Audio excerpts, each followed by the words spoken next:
curious if anyone else has had this happen. Years ago, my then wife and I would run into the same woman everywhere we went, and I mean everywhere we went. This went on for about a year.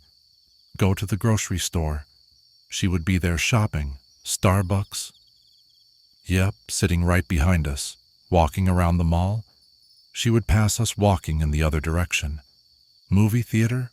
She'd be behind us in line getting popcorn. The creepiest encounter was while driving on the freeway. My wife looked at the car next to us and screamed. Yep, it was her. She was always alone, never talked to us, and always made eye contact. She had a very unique appearance. She was very tall, very thin, and had very tight skin on her face. It was so unusual that we joked that we were being studied by an alien. It was some serious glitch in the Matrix stuff. It was years ago when I was about 17. I had gotten home from school and wasn't feeling well, so I spent the rest of the day just laying on the couch. By about 8 p.m, I was feeling even worse and decided I should just try to sleep whatever it is off, so go to my room and get in bed and pass out pretty quickly. I don't know how long I was asleep, but I suddenly woke up in my pitch-black bedroom, and all I could think was, I'm going to die right now. My body was so weak, the room was spinning, and my body felt like it was on fire. I look over to the edge of my bed, and sitting on the edge is my grandmother, who died just a few months ago. She pats my arm and says, "It's going to be okay. Just call for your dad. Try it. Call for your dad." So I started calling for him, and it felt like an eternity, but he finally burst through my door and asked, "What's wrong?" I look over and my grandmother is gone. After that, he gets me up and takes me to the ER, where I have a fever of 106F, which explains a lot. I had to get a ton of fluids and a shot in my hip, but I eventually felt okay-ish. Her being there felt so real. It was so weird. I know logically she wasn't, but it felt so real. That sort of messed with me a little. I loved her dearly, and her death was very sudden. We kept her ashes in a nice urn in the house under a painting she had done herself.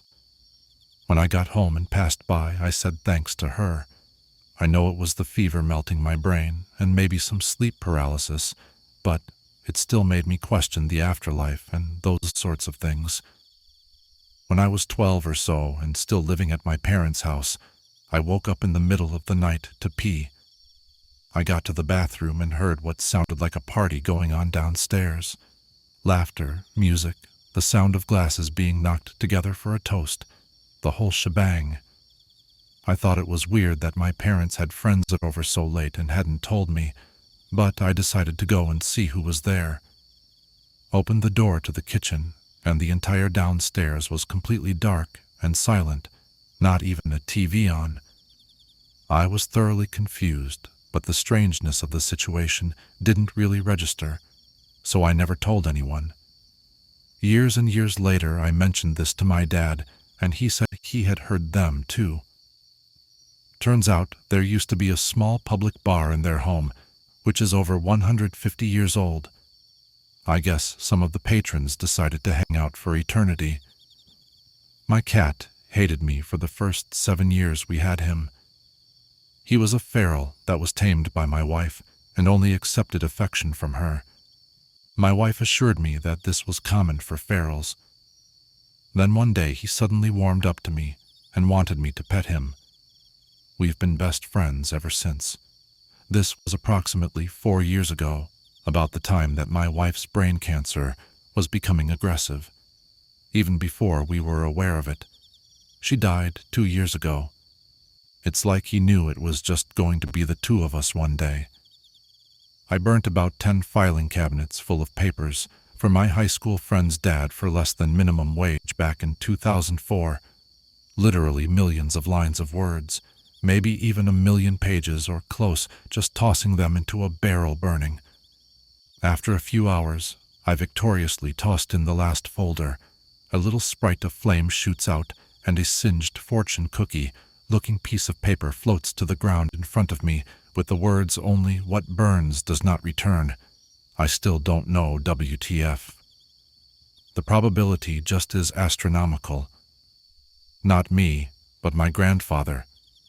My grandfather had been in World War II and told us about when himself and a few other soldiers had been separated from his unit and were trying to get to Normandy. They had gone through a clearing in a wooded area but had to drop when they heard something approaching. They were on their bellies in low grass when they saw 20 or 30 German soldiers running across the clearing, clearly in a state of panic. Then they just froze in mid-step. He said they resembled statues and that some weren't even touching the ground, and that there was no noise whatsoever. Even the birds had gone silent. After a few seconds came a loud noise like metal scraping on concrete, and the frozen soldiers started to become blurry to the point at which they vanished without a trace. This had been reported by all of the soldiers that were present, and all were called to the War Office in London after their return to the UK, where they were pressed on what they saw over the period of a few days, and were taken back to the same spot in France shortly after the war had ended. Surprisingly, when they got there were other men sharing the same accommodation who reported similar occurrences in the exact same area. They were all taken to the woods and had to describe where and how the events took place.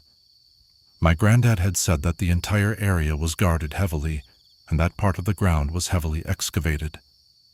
The strangest thing of all the others, he said, was that there were hundreds of dogs in the area, just milling around for no apparent reason. They returned to the UK with a gag order, ordering them never to speak about any of this. He went back to the same spot in France before he died in 1985 and said that the area had been covered with unmarked warehouses and was guarded by an unusually professional security company. He reckoned they were military. I've tried to find out more about this, but can't find any records of it. But I do remember one of the guys who he was with the day. He used to come and visit sometimes and referred to the place as the Splintered Woods.